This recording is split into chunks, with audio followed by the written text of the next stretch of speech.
আসসালামু আলাইকুম বন্ধুরা, ভিডিওতে কপিরাইট ক্লেম আসলে সেটা কিভাবে রিমুভ করবেন।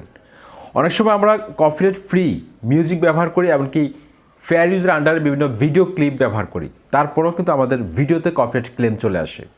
তো এটা কিভাবে রিমুভ করবেন আজকের এই ভিডিওতে আপনাদেরকে প্র্যাকটিক্যালি দেখাবো। বন্ধুরা, আমরা অনেক সময় কপিরাইট ক্লেম আসলে ভয় পাই, মনে করি চ্যানেলে অনেক ক্ষতি হবে, চ্যানেল টার্মিনেট হয়ে যেতে পারে। কিন্তু কপিরাইট ক্লেম চ্যানেলের কোনো ক্ষতি করে না, চ্যানেলের মধ্যে কোনো খারাপ প্রভাব পড়ে না। তো আজকের ভিডিওটি অত্যন্ত গুরুত্বপূর্ণ, আশা করছি আপনারা সম্পূর্ণ ভিডিওটি না টেনে দেখতে থাকবেন। আপনাদের সাথে রয়েছে তানিম খান, চ্যানেলটি এখনই সাবস্ক্রাইব করে দিন, আর যারা সাবস্ক্রাইব করেছেন থ্যাংক ইউ সো মাচ। চলুন আমরা এখন স্ক্রিনে গিয়ে দেখি। তো বন্ধুরা, আপনারা এখানে দেখতে পাচ্ছেন এই ভিডিওটার মধ্যে কপিরাইট ক্লেম এসেছে। কপিরাইট ক্লেম অর্থাৎ এই ভিডিওটার যা ইনকাম হবে সম্পূর্ণ ইনকামটা পাবে কি, যে মিউজিক ওনার রয়েছে সে পাবে। ওকে, কপিরাইট ক্লেম এসেছে, এমনকি এটা চ্যানেলে কোনো ক্ষতি করবে না। তো এটা এখন আমরা কীভাবে সরাবো সেটা আপনাদেরকে এখন দেখাবো। তো বন্ধুরা, আমি গুগল ক্রোম ব্রাউজারে চলে আসলাম। গুগল ক্রোম ব্রাউজারে আসার পর থ্রি ডটে ক্লিক করে ডেস্কটপ সাইট করে নেব, তারপর এখানে ইউটিউবে ক্লিক করব। ইউটিউব চ্যানেলটি সাইন ইন করা থাকতে হবে আপনার অবশ্যই। তারপর আমরা ক্রিয়েটর স্টুডিওতে চলে যাব। এখন ডান পাশে আপনারা দেখতে পাচ্ছেন আমার চ্যানেলের লোগোটি আছে। চ্যানেল লোগোর মধ্যে ক্লিক করলাম, তারপর এখানে ইউর চ্যানেলের মধ্যে ক্লিক করব। তারপর এখানে কাস্টমাইজ চ্যানেল, এটার মধ্যে ক্লিক করব। একটু ওয়েট করুন।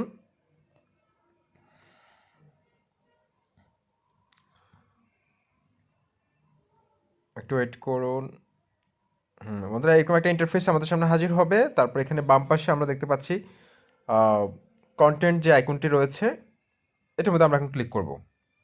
কন্টেন্ট আইকনের মধ্যে ক্লিক করার পর এখানে আমরা দেখতে পাচ্ছি এখানে এই ভিডিওটার মধ্যে কপিরাইট ক্লেম রেস্ট্রিকশনের মধ্যে লেখা আছে কপিরাইট ক্লেম। তো আমি কপিরাইট ক্লেমের মধ্যে যদি আমি এখন টাচ করি, এখানে দেখতে পাচ্ছি কপিরাইট ক্লেম, এখানে সি ডিটেলস লেখা আছে, এটার মধ্যে আমি এখন ক্লিক করব।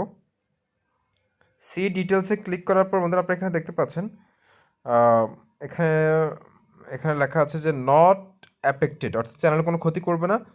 ভিজিবিলিটি পাবলিক আছে, তারপর হচ্ছে যে এখানে মনিটাইজেশন হচ্ছে ইনএলিজিবল, অর্থাৎ মনিটাইজেশনটা চালু করা নেই। এটার ইনকামটা পাবে যে মিউজিক ওনার সে পাবে। ওকে, তারপর হচ্ছে এখানে আমরা দেখতে পাচ্ছি যে এই মিউজিকটার কারণে কিন্তু কপিরাইট ক্লেমটা এসেছে। তারপর হচ্ছে কপিরাইট ওনারের নামটাও এখানে চলে এসেছে, দেখতে পাচ্ছেন। এখন আমরা কি করব, এই যে এখানে দেখতে পাচ্ছেন সিলেক্ট অ্যাকশন লেখা আছে, সিলেক্ট অ্যাকশন এই অপশনটির মধ্যে টাচ করব। টাচ করার পর এখানে তিনটে অপশন আছে এখানে আমাদের জন্য। প্রথম অপশনটি হচ্ছে যে ট্রিম আউট সিগমেন্ট, অর্থাৎ যতটুকু অংশের মধ্যে কপিরাইট ক্লেমটা এসেছে ততটুকু অংশ যদি আমরা ডিলিট করে দিই, তাহলে কিন্তু এখানে দেখুন যে এই অংশটার মধ্যে কিন্তু কপিরাইট ক্লেম আছে। এই অংশটা যদি আপনি ডিলিট করে দেন তাহলে কিন্তু আপনার কপিরাইট ক্লেমটা কিন্তু উঠে যাবে। তারপর হচ্ছে সেকেন্ডটা হচ্ছে যে রিপ্লেস সং। তো আপনি চাইলে ইউটিউব অডিও লাইব্রেরি থেকে যে কোনো একটা মিউজিক অ্যাড করে আপনি কিন্তু সংটাকে রিপ্লেস করে দিতে পারেন খুব সহজে। রিপ্লেস সং করে তাহলে কিন্তু আপনার কপিরাইট ক্লেমটা কিন্তু উঠে যাবে। ওকে, কপিরাইট ক্লেমটা কিন্তু উঠে যাবে। এখান থেকে ইউটিউব অডিও লাইব্রেরি থেকে যে কোনো একটা মিউজিক দিয়ে দেবেন, ওই মিউজিকটা কিন্তু রিপ্লেস হয়ে যাবে। ওকে, তারপর থার্ড যে অপশনটি সেটা হচ্ছে মিউট সং, অর্থাৎ যে অংশটার মধ্যে কপিরাইট ক্লেমটা এসেছে ওই অংশটা আপনি মিউট করে দিবেন সাউন্ডটা, তাহলে কিন্তু কপিরাইট ক্লেমটা চলে যাবে।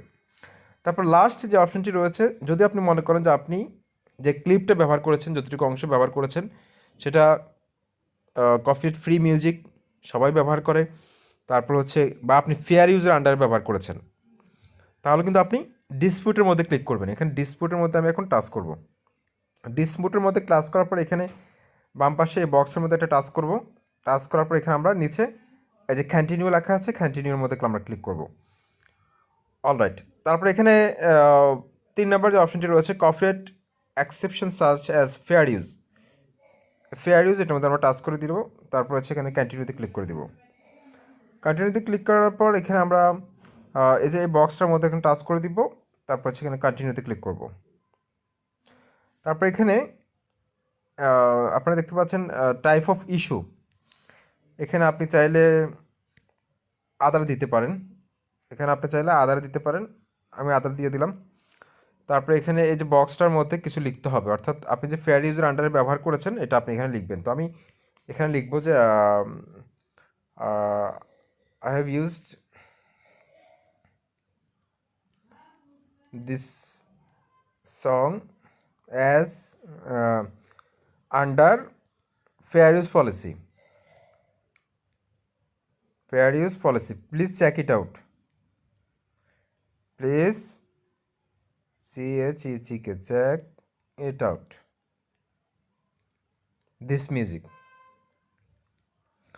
তো এভাবে আপনি 2-3 লাইন লিখবেন, অর্থাৎ আপনি যে এটা ফেয়ার ইউজের আন্ডারে ব্যবহার করেছেন বা এটা কপিরাইট ফ্রি মিউজিক এটা লিখবেন, ঠিক আছে। তারপর এখানে যে বক্সগুলো আছে এগুলো টিকমার্ক করে দিবেন, টিকমার্ক দিয়ে দিলাম। তারপর এখানে সিগনেচারের জায়গায় আপনি আপনার নিজের নামটা দিয়ে দিলেন, তো আমি এখানে আমার নামটা দিয়ে দিচ্ছি, তানিম খান। তারপর হচ্ছে সাবমিট, একদম নিচে সাবমিট লেখা আছে দেখুন, সাবমিটে ক্লিক করে দিলাম। সাবমিটে ক্লিক করার পর তাদের কাছে কিন্তু একটা রিকোয়েস্ট চলে যাবে, dispute submitted, dispute will be send to the Clement for review. অর্থাৎ এটা কিন্তু এখন রিভিউতে চলে গেছে, তারা এটা খতিয়ে দেখবে। তারপর যদি ঠিক মনে করে যে একটা ফেয়ার ইউজের আন্ডার ব্যবহার করেছেন, তাহলে কিন্তু আপনার ওই ভিডিওটার মধ্যে মনিটাইজেশন চালু করে দেওয়া হবে, কপিরাইট ক্লেমটাকে তুলে নেওয়া হবে। তো এভাবে কিন্তু আপনারা যে কোনো কপিরাইট ক্লেম কিন্তু খুব সহজে রিমুভ করতে পারেন আপনার ভিডিও থেকে।